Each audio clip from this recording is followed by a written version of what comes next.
जय श्री राम सेवा आश्रम की ओर से श्री रामचरितमानस की अगली कड़ी को जोड़ते हुए आज कथा को आगे बढ़ाते हैं कि जब कैकेयी ने राजा दशरथ से दो वरदान मांगे, दोनों ही बड़ा दुखी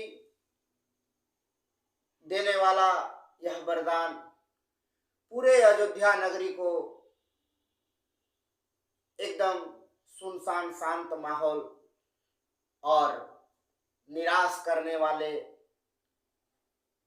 यह तो वरदान भगवान की महिमा और प्रभु की माया को कोई जान नहीं पाता है। और इस अवस्था में किस विधाता ने यह रचना की कि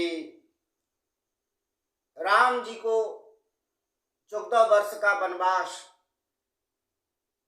और भरत को राज तिलक होना है। इस कथा को बड़े ही सुंदर भाव में स्पष्ट रूप से लिखा हुआ है कि कैसे राजा दशरथ राम के बिना बेचैन और व्याकुल हो उठे और कैकेयी को उनकी बुद्धि मारी गई है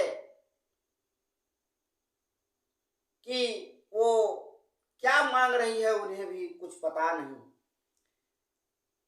कथा में वर्णित है, समुझि देखु जिया प्रिया प्रवीणा, जीवनु राम दरस अधीना। सुनि मृदु बचन कुमति अति जरई, मनहु अनलया होत घृत प्रई। हे चतुर प्रिय, राजा दशरथ अपनी पत्नी कैकेयी से कहती है, हे चतुर प्रिय, जी ने समझ देखा मेरा जीवन श्री रामचंद्र के दर्शन के अधीन है। राजा के कोमल वचन सुनकर दुर्बुद्धि कैकेयी अत्यंत जल रही है, मानो अग्नि में घी पड़ रहा है। इधर राजा दशरथ दो वरदान की नाम सुन करके कि राम को 14 वर्ष का वनवास होगा, इससे वह बहुत ही व्याकुल हो उठे और वह बोल रही है कि तुमने ये क्या मांगा। और कैकेयी को आश्चर्य होता है कि राजा हमको वरदान नहीं दे रहे हैं, इसका क्या कारण है। तो कैकेयी की बुद्धि मारी गई है, उसके दिमाग में दुर्बुद्धि भर गया है। कहई करहूं किन कोटि उपाया, इहन लागहि राउरी माया। देहु के लेहु अजसु करि नाही, मोहिन बहुत प्रपंच सोहाई। कैकेयी को लग रहा है कि राजा दशरथ भरत को राज तिलक देना पड़ेगा और राम को 14 वर्ष वनवास। तो इस तरह से राजा तरह तरह के बहाना कर रहे हैं। तो इस कथा में वर्णित है और इस कथा के माध्यम से एक विचार स्पष्ट होता है कि एक घर के अभिभावक पिता जब पुत्र के वियोग में विचलित होते हैं तो उनकी पीड़ा को कोई समझ नहीं पाते कि एक पिता पर क्या असर पड़ रहा है, क्या प्रभाव पड़ रहा है, उसके सीने में किस तरह की ज्वाला उमड़ रही है कि हम प्राणों से प्रिय हमारे पुत्र आज घर से अलग हो रहे हैं, घर से बाहर जा रहे हैं। तो कथा के माध्यम से मैं यह स्पष्ट करना चाहता हूं कि आज भी घर में तरह तरह की क्लेश, बाधा, विघ्न, दुख, तकलीफ होती है, लेकिन पुत्र जब रो करके या कष्ट कर करके घर से जब निकलता है कहीं काम करने के लिए, रोजी रोजगार करने के लिए, नौकरी करने के लिए, तो पिता और पुत्र की माया बड़ा ही बेचैनी का माया होता है और दोनों ही बड़े छुप छुप करके रोने वाला कष्ट है, जिसको किसी को यह पता नहीं चलता है कि यह अंदर ही अंदर सोच क्यों करता है, चिंता क्यों करता है। लोग कहते भी हैं कि अरे बेटा तो बाहर गया है काम करने के लिए, तो तुम इतना परेशान क्यों हो। लेकिन एक माँ बाप की पीड़ा और पुत्र की दूरियां में जो कष्ट है, पीड़ा है, वो कौन जानता है। राम साधु तुम साधु सयाने, राम मातु भली सब पहचाने, जस कोशिला मोर भल ताका, तस फल उहि देव करि साका। ये कई कहती है कि राम साधु है, आप सयाने हैं। राम साधु है और आप सयाने साधु हैं, दशरथ जी को कहते। उनकी माता कितनी भली है ये मैं बहुत अच्छी तरह से जानती हूं। उसी का मैं बदला लेने के लिए श्री रामचंद्र जी को 14 वर्ष का वनवास हमने आपसे मांगा। देखिए, जिसके घर में भगवान हैं, जिसके घर में विष्णु भगवान के अवतारित पुरुष राम जन्म लिए हैं, समय और विधाता की लेखनी कभी मिटती नहीं।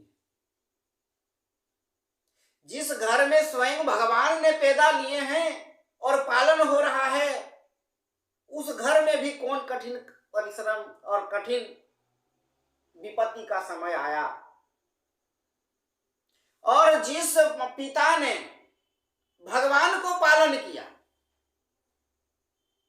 उसके घर में भी विपत्ति है। और इससे भी बड़ी बात कि जिस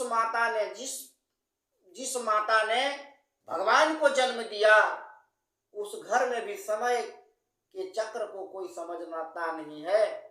लेकिन समय की जब गति चलती है तो विधाता का लिखा हुआ क्रम मिटता नहीं। तो इस कथा के माध्यम से कहने का तात्पर्य यह है कि ये जो मनुष्य जीव की जो जीव है, ये जो मनुष्य का जीव है,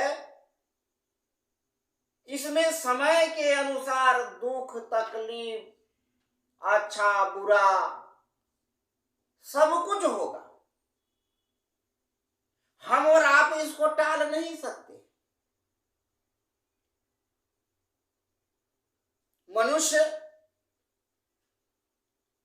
जब इस धरती पर पैदा हुआ है तो कर्म सबका अलग अलग भगवान विधाता ने बांट दिया है। अब सुख के पीछे सभी मनुष्य दौड़ रहे हैं, भाग रहे हैं।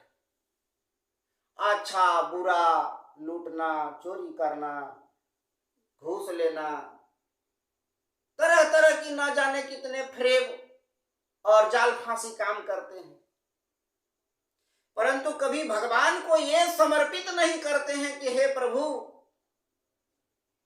आप जिस विधि में रखिएगा, जिस लाइन में रखिएगा, और आपने जो हमें जो काम दिए हैं उसको मैं अच्छी तरह से करूंगा। हे प्रभु, आप मेरे जीवन को आप अपनी दिशा में ले चलें। एक कहानी है कि जब हम और आप कहीं सफर करते हैं, ट्रेन में हो, बस में है, एरोप्लेन में हो, जहाज में हो, तो अगर आप अपना लगेज, अपना बैग बोलिएगा कि हम अपने माथे पर लेके चलेंगे, तो क्या अच्छी बात है? उसके लिए अलग अलग जगह पर रखने के लिए अलग अलग बना हुआ है, सिस्टम बना हुआ है। लेकिन आज हमारे भाई बंधु बहन लोग क्या कर रहे हैं कि ट्रेन में भी अगर चल रहा है तो माथे पर बैग और अटैची लेके चला है। तो कहने का मतलब है, जीवन के संसार की जो नैया है, जीवन की जो सफर है, उस सफर में अपनी भार को भगवान के चरणों में रखें। हे प्रभु, सुबह शाम प्रार्थना करें कि हे प्रभु, हमारे जो जीवन की दिनचर्या है, हमारे जो जीवन की कठिनाई है, उसको आप ही संभालें प्रभु। तभी जाकर के जीवन धन्य होगा। और भगवान को बड़े ही सरल भाव से, बड़े ही सरल भाव से प्रार्थना करना पड़ेगा। इस रामचरितमानस की जो धर्म ग्रंथ है, इसका तात्पर्य है कि हमारे जीवन में दुख सुख होते रहेगा, क्योंकि जब भगवान खुद इस लोक में आकर के मनुष्य के रूप में जब विचरण कर रहे हैं, देख रहे हैं, संसार को चला रहे हैं, फिर भी उन्हें कष्ट हुई, तो हम तो एक तुच्छ प्राणी हैं। तो हम अपने समय के अनुसार से क्यों नहीं चलें? और चलना चाहिए, भगवान की आराधना करनी चाहिए। जो करता है वो आगे बढ़ता है। जो भगवान पर विश्वास करता है वही मनुष्य, वही जीव आगे चलकर परमात्मा के पास जाता है। तो आज के वीडियो में बस इतना ही। जय श्री राम।